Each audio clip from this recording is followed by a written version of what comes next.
Hi, I'm Kaycee Valmonte. I'm a multimedia reporter for Rappler and I'm here at the Batasang Pambansa kung saan open lang ng session ng House of Representatives for their third regular session in the 19th Congress.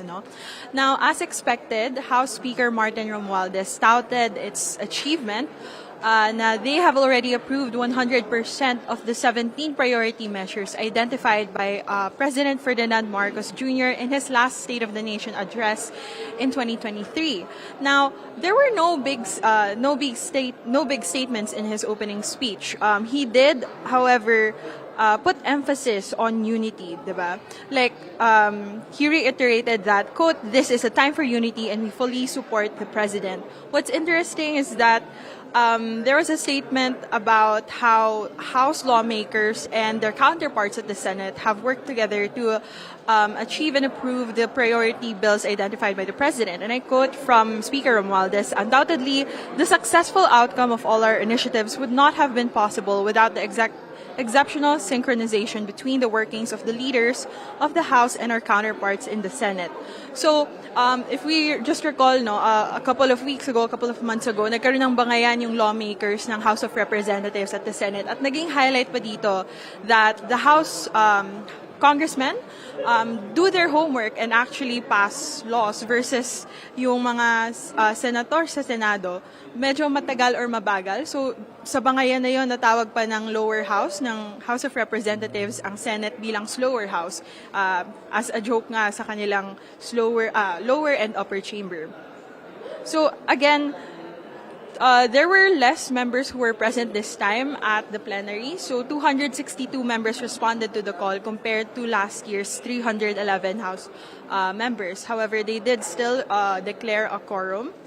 Highlighted in Romualdez's speech also yung specific priority measures ng Marcos administration. Last June 25 kasi nagkaroon pa ng isa na namang LEDAC meeting at Romualdez said they agreed to add the Archipelagic Sea Lanes Act in the top priority measure. So this bill would help make firm the country's sovereignty over its waters and maritime resources. This is important, especially amid China's aggressions in the West Philippine Sea. If we recall, last week lang kaka-approve din on a bicameral level, bicameral panel, yung maritime zones bill. So ito naman focuses on kung ano yung part ng seas that belong to the Philippines and ano yung jurisdiction natin when it comes to territory, pag-exploit ng resources in these areas. So there were 5 more measures, he said, added to the priority list. So aside from the Sea Lanes Act, there are reforms in the Philippine capital markets that they want to work on, amendments to the Foreign Investors Long-Term Lease Act, amendments to the Agrarian Reform Law, and amendments to the Rice Tarification Law. Like I said, there were no big statements, no big pronouncements during this speech.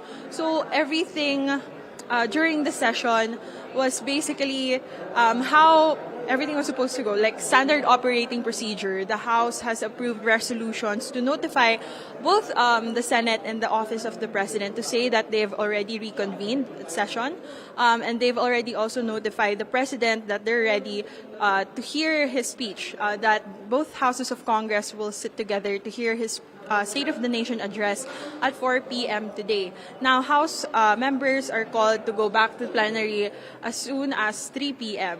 So, again, if you weren't able to tune in to our pre-Sona live earlier this morning, security is tight here at Batasang Pambansa. There are 23,000 personnel deployed today for the State of the Nation address. 8,000 of those nakadeploy around surrounding the Batasan premises. Pagpasok pa lang namin dito, medyo matraffic na marami na rin nagsasagawa ng protesta at saka sa lukuyan ay umuulan ng malakas dito sa Batasan. All of the guests we're expecting them to arrive shortly. There's a red carpet prepared for them. There are around 2,000 guests who confirmed their attendance to this year's Sona. Now, hindi sila kasya sa session hall, so the House of Representatives actually prepared a couple of rooms, a couple of holding rooms for our VIPs and other guests of lawmakers and other VIPs. Kasi aside from those invited, aside from congressmen, they also reached out to their supporters who wanted to view or rather hear the president deliver his Sona live. So, yun ang ating latest dito sa Batasang Pambansa. We'll be back for more updates. You can tune in to Rappler's panel at 3 p.m. and we will also be streaming live yung State of the Nation address ni President Marcos.